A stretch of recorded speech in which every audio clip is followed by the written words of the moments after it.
إن الحمد لله نحمده ونستعينه ونستغفره ونعوذ بالله من شرور أنفسنا وسيئات أعمالنا من يهده الله فلا مضل له ومن يضلله فلا هادي له اللهم صل وسلم وبارك على سيدنا محمد وعلى آله وأصحابه وكل من سار على نهجه إلى يوم الدين أما بعد.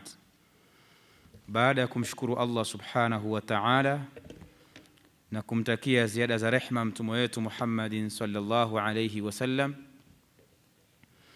kwa idhini yake Allah subhanahu wa ta'ala, katika siku ya leo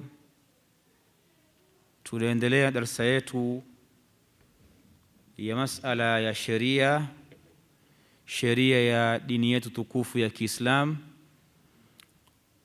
na tungali katika masailu al-ibadat au fiqhu al-ibadat. Tupo katika masala ya sheria mbalimbali kunako ibada zetu za kila siku, lakini pia tungali katika mlango wa tahara ambao ndio ufunguo wa ibada zetu, hasatan ibada ya swala. Leo tutaingia babu sabi' fi al-ghusli, mlango nambari 7 katika masala ya kuoga ama kukoga. Tutaangalia maana al-ghusli wa hukmuhu wa daliluhu, maana ya kukoga ni nini, ni ipi, wa hukmuhu, na hukumu yake nini, ni wajibu ama sunna au mustahab, na ushahidi wa hayo utakaoyazungumza. Ama maana ya kukoga katika medani ya lugha ya Kiarabu, neno ghusl ni masdari fi min ghasli shay'in yaghsiluhu fahuwa ghaslan wa ghusla. Chanzo asili ya neno al-ghusli ni masdari, ndiyo shina la neno kuoga, anaoga, kukosha na kuoga kwenyewe. Wa huwa tamamu al-ghusl al-jasadi kullihi, nako ni kukamilisha kuosha kiwiliwili chote au mwili wote. Hiyo ni maana ya ghusli katika lugha ya Kiarabu. Amma shar'an, ama kisheria, yani jinsi wanazuoni wa Kiislamu walivyozungumza kupitia adilla na shahidi mbalimbali za Qur'an na Sunna, ni ta'amimul badan bil ma'i, ni kuueneza mwili mzima kwa maji, au isti'mal ma'un tahurun fi jami'il badan, au kutumia maji yaliyokuwa tahara yenye kutoharisha katika mwili wote, ala sifatin makhsusah, kwa mtindo na namna na aina maalum. Tutaiona ala wajhi ta'abbudi lillahi subhanah, na kwa ajili au tuwafanya hivyo ikiwa ni sehemu ya kutekeleza au ya kufanya ibada kwa ajili ya Allah aliyomtukufu au aliyotakasika. Ama hukumu yake, walghuslu wajibun idha wujida mujibuhu, kuoga ni jambo la wajibu pale ambapo linapopatikanwa jambo la kuwajibisha kuoga.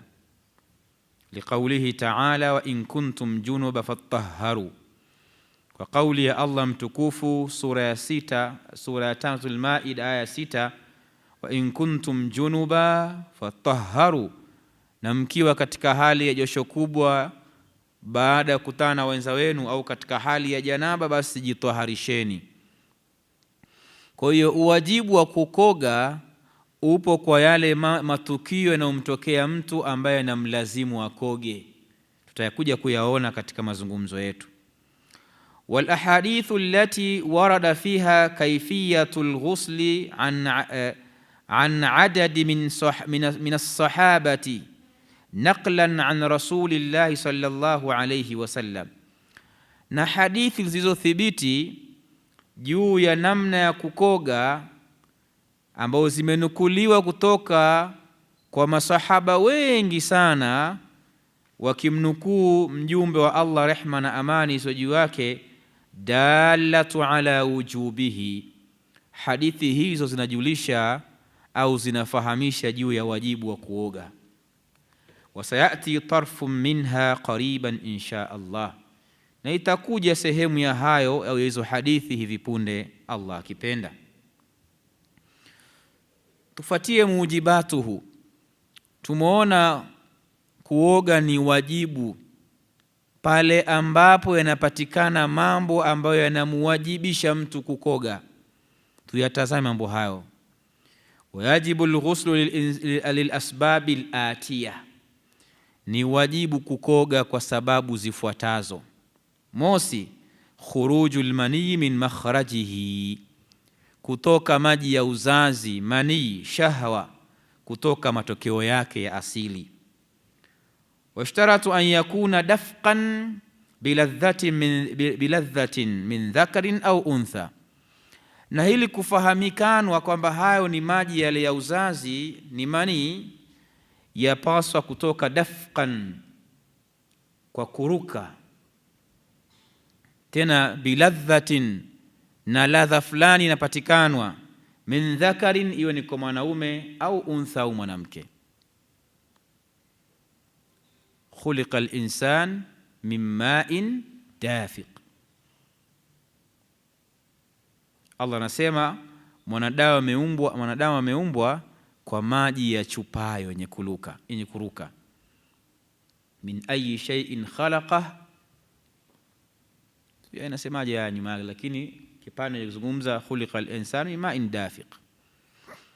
Tutaona liqaulihi ta'ala, fa in kuntum junuba fatahharu, mkiwa mna janaba basi jitaharisheni. Waliqaulihi li Ali radhiyallahu anhu, na kauli yake Mtume rehma na amani juu yake alipomwambia Ali, Allah muiradhi, idha fadahta alma faghtasil, pindi utakaporusha maji na ukoge. Malam ay dafaqta dafqatuhu ay dafaquhu wal muradu al mani difqatuhu,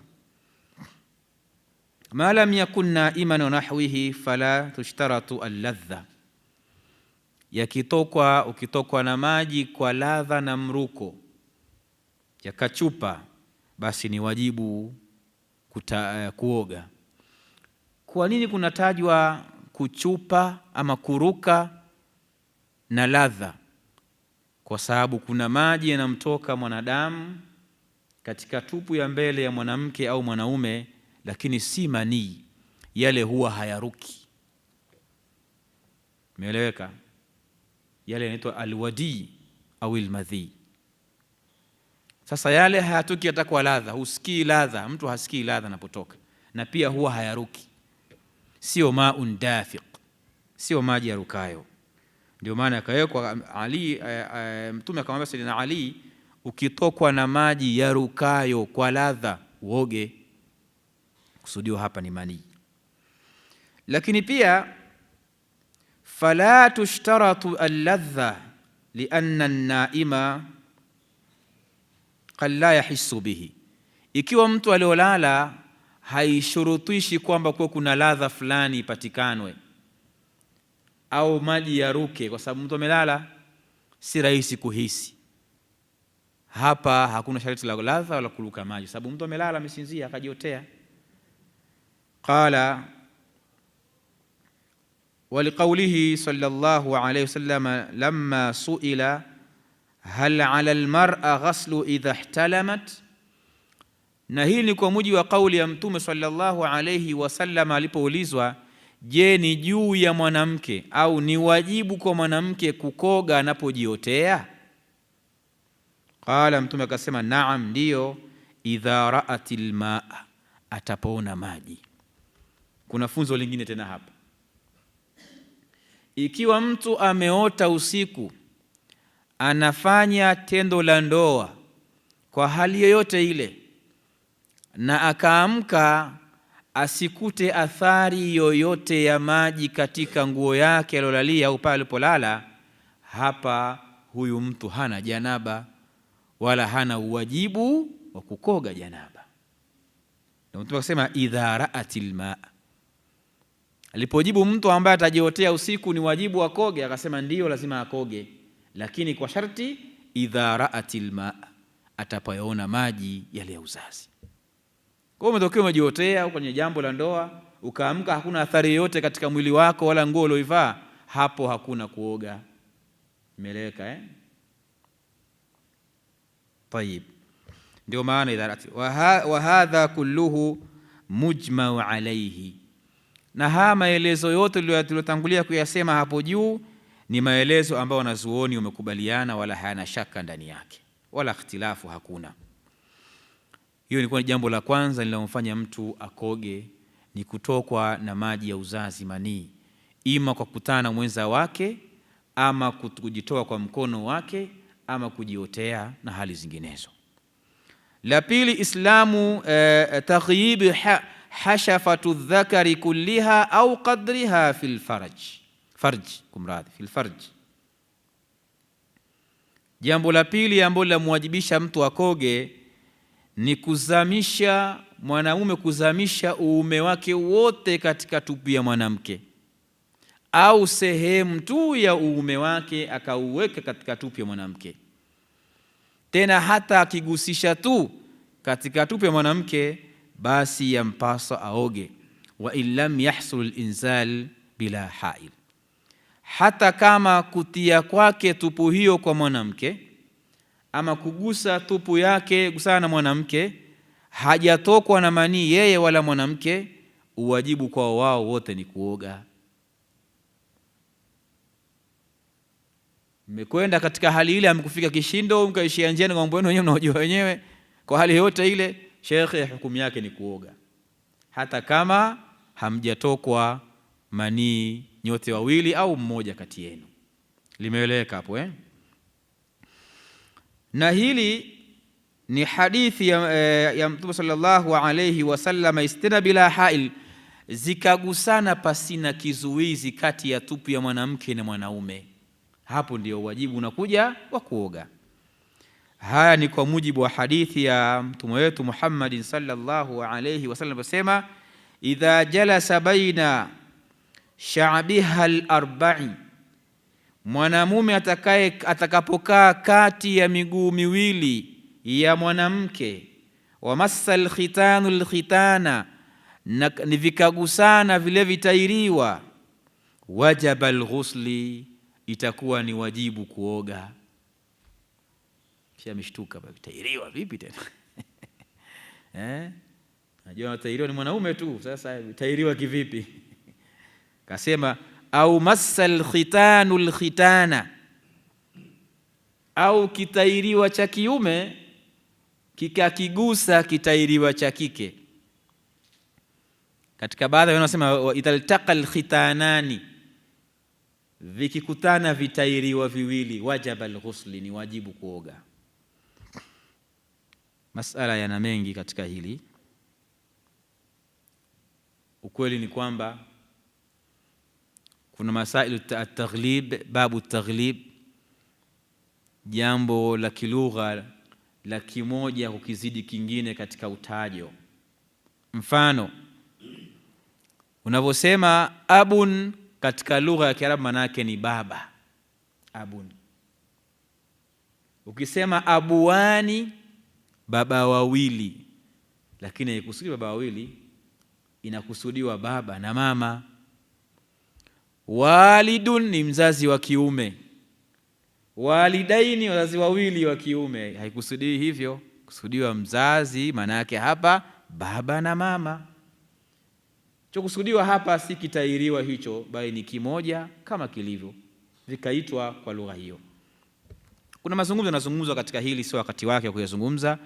juu ya swala la kutairiwa ama kuondoshwa sehemu ya tupu ya mwanamke. Kuna mambo yamezungumzwa na wanazuoni pia katika hili, tutakuja kuyazungumza wakati mwingine, lakini hapa tunaweka jambo katika mtindo huo. Tayib, kwa hiyo vikigusana shekhe ni kuoga, hadithi ya Mtume. Lakin la yajibu alghuslu fi hadhihi alhala illa ala ibn 10 au bint 7 fama fawq. Lakini uwajibu huu wa kuoga si kwa watoto wadogo wakikusana, ambao ni muhali pia, maana tabia mbaya itakuwa hiyo. Uwajibu huu ni kuanzia mtoto wa kiume mwenye miaka 10 na kwenda juu, au mtoto wa kike mwenye miaka 9 na kwenda juu, ndio wajibu wa kuoga unakuja hivyo. Hilo ni jambo la pili ambalo linamwajibisha mtu akoge. Jambo la tatu, islamul kafir au murtad. Anaposilimu yoyote asiyokuwa Muislamu, mpingaji yoyote yule, au yule alioritadi akatoka ndani ya Uislamu, iwalazimika akoge. Kwa hiyo mtu akisilimu, katika wajibu wake wa kwanza ni kuoga. Lianna an-nabiy sallallahu alayhi wasallam amara Qais ibn Asim radiyallahu anhu hina aslama an yaghtasila, kwa sababu nabii rehma na amani ziwe juu yake alimwamuru sahaba Qais mwana wa Asim, Allah mwiradhi, aliposilimu akamwambia aoge. An yaghtasila, kuoga, akamwambia oga.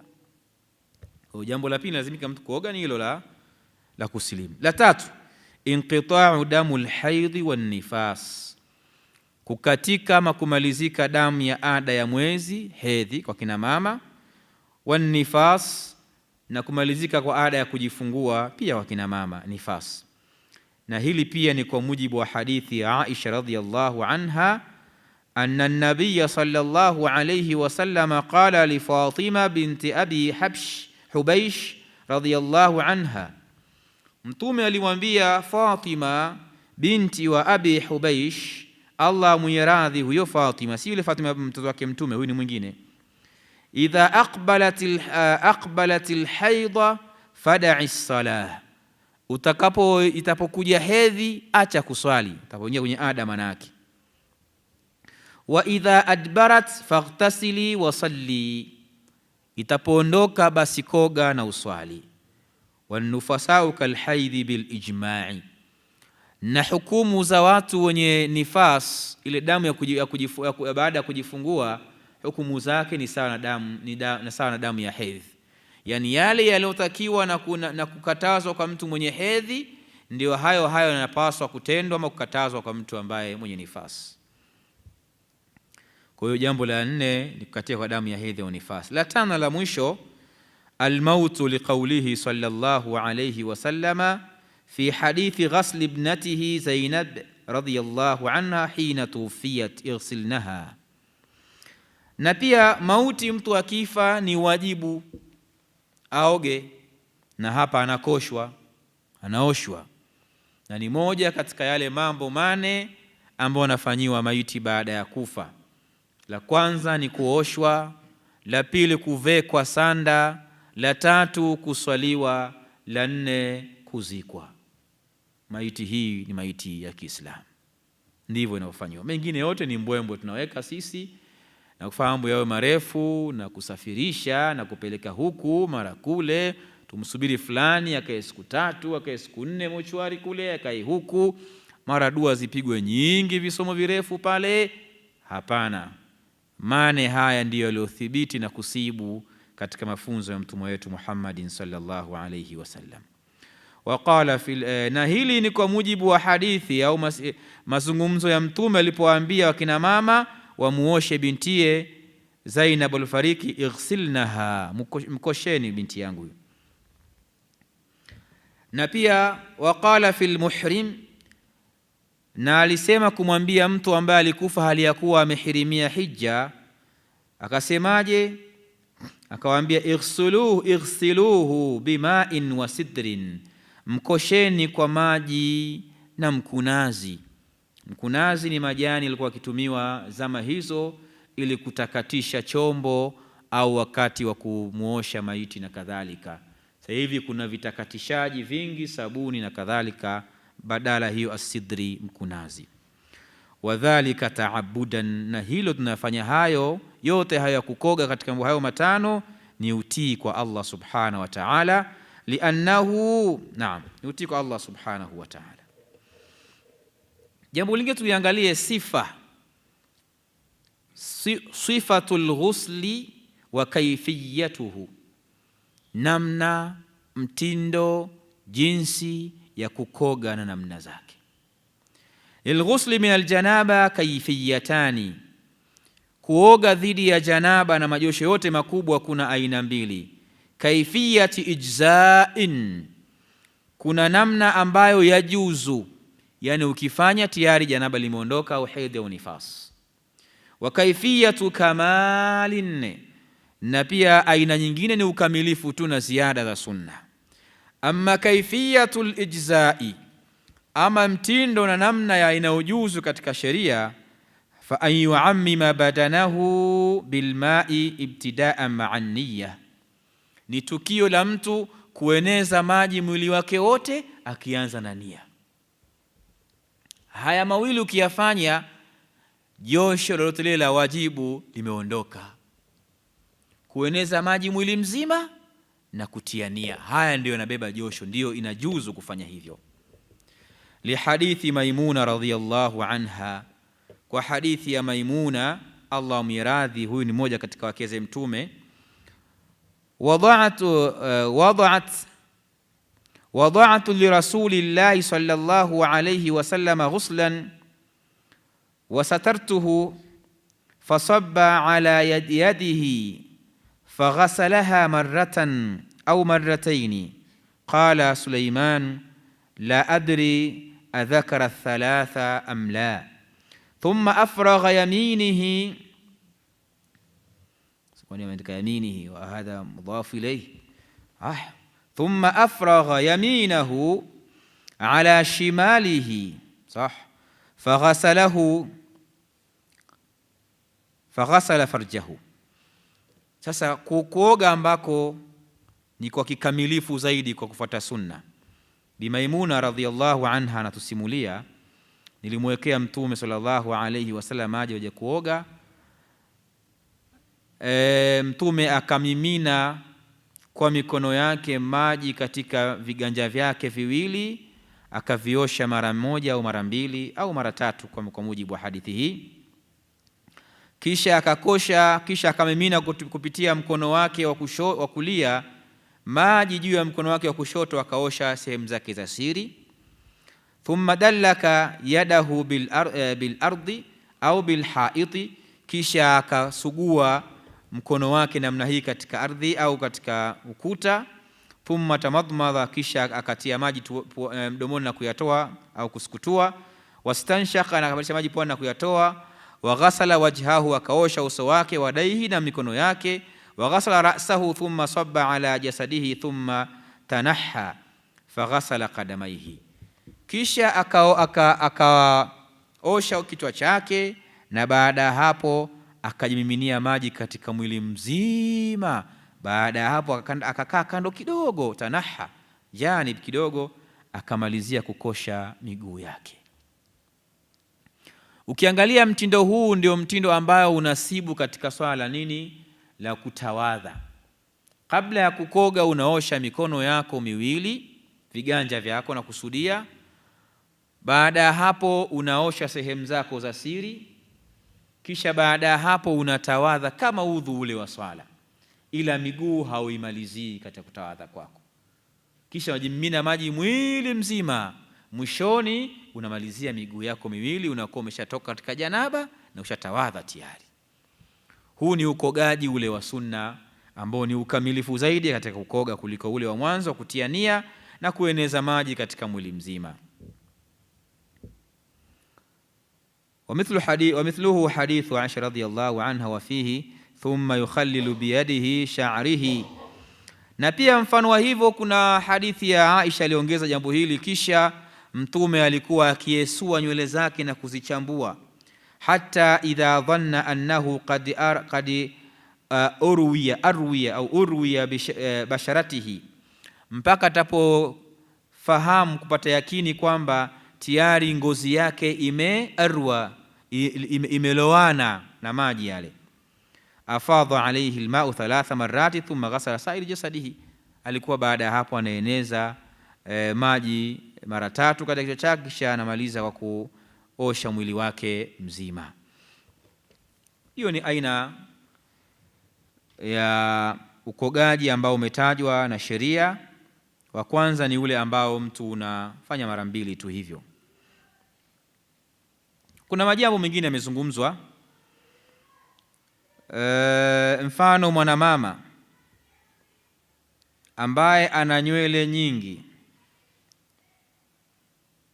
au amesuka